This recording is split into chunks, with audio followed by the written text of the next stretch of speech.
আসসালামু আলাইকুম বন্ধুরা, আপনারা কেমন আছেন সবাই বলবেন। আর আমার ইনকিউবেটরে হাঁসের বাচ্চা ফুটিয়েছে, কতটা হাঁসের বাচ্চা আমি সব আপনাদের কাছে শেয়ার করতে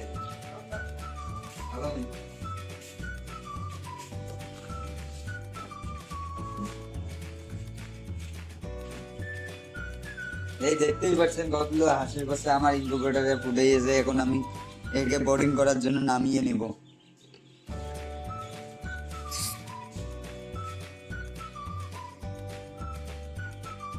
তো এখানে আছে 49টা হাঁসের বাচ্চা।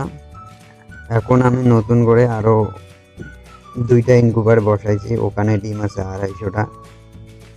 এখনো ওগুলো ফুটায় নাই, মাত্র 10 দিন বয়স হলো। তো ওই ভিডিওটাও ছাড়বো। তো এই হাঁসের বাচ্চাগুলো এখন আমার খামারে আছে, বেশ বড় হয়ে গেছে।